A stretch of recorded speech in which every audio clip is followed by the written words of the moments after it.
And what's going on, Read My Lips people? We are back. And the fourth Democratic debate is over. Came and went. And pretty much this is a synopsis of my overall feel of how the debate went and who won the debate. And it's usually good to get this off your chest as soon as the debate's over with, because those initial feelings, they're pretty significant. Now, 9 times out of 10, I'll watch the debate one more time, and maybe my feelings will change then, but I just wanted you guys to have my initial reaction. So, first and foremost, the winners of the fourth Democratic debate is none other than Bernie Sanders and AndrewYang. Now, I called this. If you click the link above, the card above, you'll see in my last video, pre-debate, I said Bernie Sanders and AndrewYang were going to nail it, right? I was a little off with Tulsi Gabbard. I said Tulsi Gabbard was going to go in there and run amok, but she didn't. They didn't let her. She didn't even get that much airtime. But nonetheless, Bernie Sanders and AndrewYang were the clear winners of the fourth debate. Now, for all you people that disagree, let me give you my reasonings why. First, I'll start with Bernie. Bernie had the heart attack. Everybody in mainstream media was counting him down and out. Even some of the progressive channels were counting him down and out. Now, even if you're not somebody that's voting for Bernie, even if you're Yang Gang, you got to give the man an applause. He came out there, he held his own, he held his ground, and at the end, when they were doing commentary after the debate, every single one of the people there were like, well, holy shit, you know, I thought Bernie was going to be all flustered and kerfluffled, but he came out stronger than ever. He needed that. He needed to show them that, yes, I'm 78 fucking years old. And yes, I just had a fucking heart attack. But I'm here. And I'm here to play. And that's what he did. He didn't have any shitty moments. Nobody really got in his ass. He held his own. He made some good points. And he performed more than adequately in the debate. Did he have any standout moments? No. So, Bernie Sanders is a clear winner of this debate. I'll put him at Section B. Because Section A, the main winner, goes to AndrewYang. He came out there and, let me tell you, he got on people's ass. He made really relative and substantive points. And they have no fucking choice but to take him seriously. At one point, Elizabeth Warren had said something, and he looked like he was about to throw the wrath of God on her. He was not playing around. He wasn't taking no shit. Okay? And listen, you got to give kudos and credit to AndrewYang. He made universal basic income a thing. Like, it's being talked about in households. If you were to go a couple months back, when people were polled on universal basic income, it had like 30%. Nobody was fucking with it. Now, people are for it. People are really fucking with universal basic income.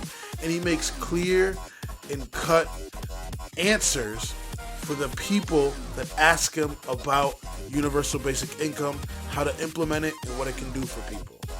And look, nobody on the debate stage could get on him. They couldn't fuck with him. They couldn't. They could not get on him. And some of the other people on there were even like, hey, look, I might even be for, trying like a test thing for universal basic income. Like, I'm not even necessarily opposed to that. Like, if you look at it, everybody on that debate stage got kind of, at least semi-attacked. They didn't fuck with Yang. They knew better.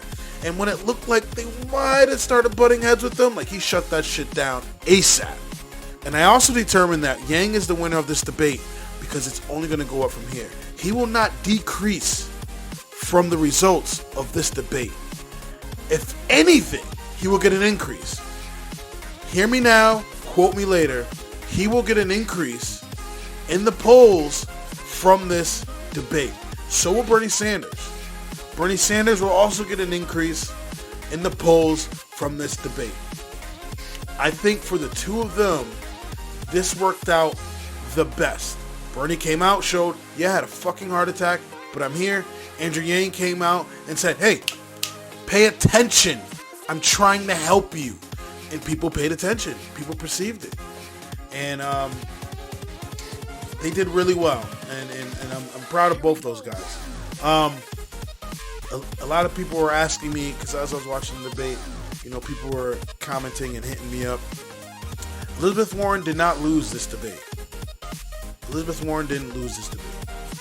Elizabeth Warren survived this debate. That's what she had to do. She survived. Because it was all eyes on her. They came out teeth and claws out, and they attacked her. And she is the front runner. So it was to be expected. Just like they got on Biden's ass, they got on Warren's ass. And no, she didn't do any knockouts and hit it out of the park against them. But they couldn't bring her down either. They fucking couldn't bring her down. And she survived. She didn't win the debate. I would not put her in the winners category, but she survived. I do have a compilation of some of the greatest moments from Andrew Yang during this debate. We're going to watch that compilation, and then we're going to come back and finish the video off. Senator Warren is 100% right that we're in the midst of the most extreme winner-take-all economy in history. And a wealth tax makes a lot of sense in principle. The problem is that it's been tried in Germany, France, Denmark, Sweden, and all those countries ended up repealing it because it had massive implementation problems and did not generate the revenue that they'd projected. If we can't learn from the failed experiences of other countries, what can we learn from? We should not be looking to other countries' mistakes. Instead, we should look at what Germany, France, Denmark, and Sweden still have, which is a value-added tax. If we give the American people a tiny slice of every Amazon sale, every Google search, every robot truck mile, every Facebook ad, we can generate hundreds of billions of dollars and then put it into our hands because we know best how to use it. Is to give every adult in the United States $1,000 a month, no questions asked. That's right. I think that's like $3.2 trillion a year. How would you do that? Sorry? How would you do that? Oh, so it's difficult to do if you have companies like Amazon, trillion-dollar tech companies paying literally zero in taxes while they're closing 30% of our stores.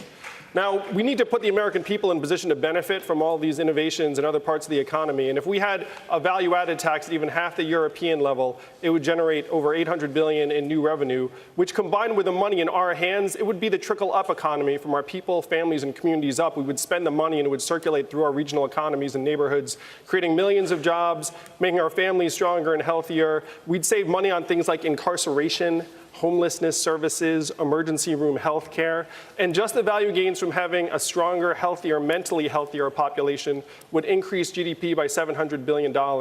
This is the move that we have to make, particularly as technology is now automating away millions of American jobs. It's why Donald Trump is our president today, that we automated away 4 million manufacturing jobs in Michigan, Ohio, and Pennsylvania, and Wisconsin. And we're about to do the same thing to millions of retail jobs, call center jobs, fast food jobs, truck driving jobs, and on and on through the economy. Well, I just want to agree that I think Russia is our greatest geopolitical threat because they've been hacking our democracy successfully, and they've been laughing their asses off about it for the last couple of years. So we should focus on that before we start worrying about other threats. Mr. Yang. I would pass a $1,000 freedom dividend for every American adult starting at age 18, which would speed us up on climate change because if you get the boot off of people's throats, they'll focus on climate change much more clearly. Governor. Democrats and Americans around the country have one question for their nominee, and that is who can beat Donald Trump in 2020? That is the right question. And the right candidate to beat Donald Trump will be solving the problems that got Donald Trump elected and will have a vision of a trickle-up economy that is already drawing thousands of disaffected Trump voters, conservatives, independents, and libertarians, as well as Democrats and progressives. I am that candidate. I can build a much broader coalition to beat Donald Trump. It is not left. It is not right. It is forward. And that is where I'll take the country in 2020. Okay, so I mean, just you saw it yourself. Yang performed very, very well. He performed very well, and he looked like a natural on there. And I mean, you could tell he didn't come to play no games. Yang was not fucking around. And I mean, while I have your attention, look, the moderate Dems, they didn't do bad. They did well. They did what they were supposed to do, right? You know for a fact, I just did a video on her. The link is above in the card. I'm not an Amy Klobuchar fan, but she performed well during this debate. She threw quips out there. She stayed on Warren's ass. So did Pete Buttigieg. They stayed on him, and they did what they should have done. They did what they should have done. Now, I'm not saying what they were saying were correct. Actually, I disagree with them 100%. I don't agree with anything Klobuchar was saying. I don't agree with anything Buttigieg was saying. But they kept hammering and hammering away, as did Joe Biden, hammering and hammering away on Elizabeth Warren. They tried to do it with Bernie, but Bernie was just so much better at deflecting them, at deflecting those attacks, that they said, fuck it, we're going to leave this man alone. We're just going to hop on Warren. And, she left with some battle scars, let me tell you. Cory Booker, the times they were on him, he did well, but they were barely on him. Same with Julian Castro, the times they were on him, I mean, he did well, but they were barely on him. Tulsi Gabbard got little to no time. She was going to say something about Warren. She was going to get on Warren's ass, so I'm not completely wrong about my prediction. But they cut her off, and they went to break. They wouldn't let her get it in. If you guys saw that, reply in the comment section below if you guys saw that. She was going to get on Elizabeth Warren, and they're like, no, yeah, well, Gabbard, we're going to break. Gabbard, we're going to break. So she didn't get to say what she wanted to say. And what else happened during this debate? At the end, they said AOC is going to endorse Bernie Sanders. If you look on Twitter, there's a lot of centrists that aren't too happy about that and saying that's the end of Bernie's campaign. How the fuck is that the end of Bernie's campaign? It's not going to hurt him at all. Are you kidding me?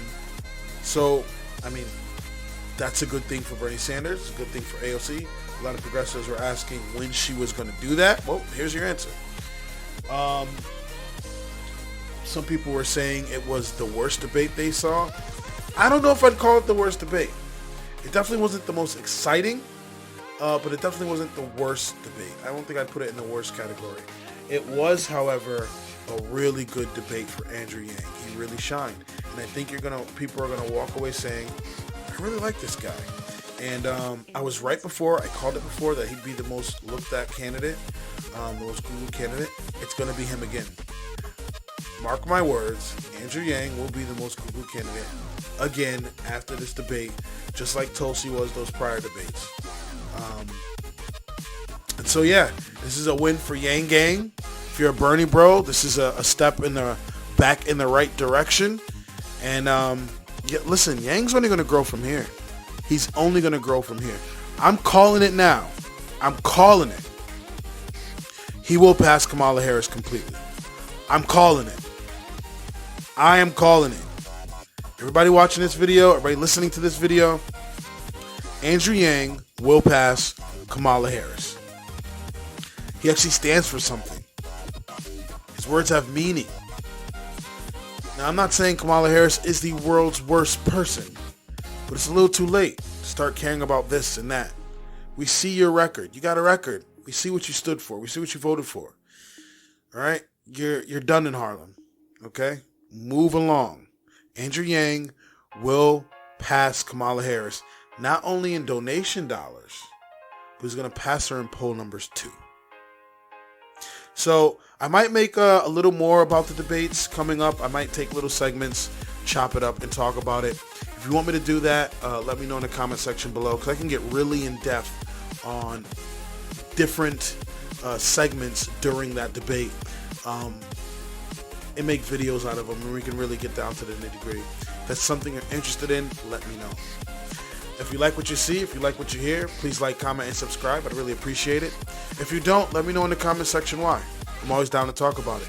Also, I have a PayPal and a Venmo in the description below. If you want to donate to Read My Lips and help my channel grow, I'll be talking to you guys soon. Have a good one. Peace.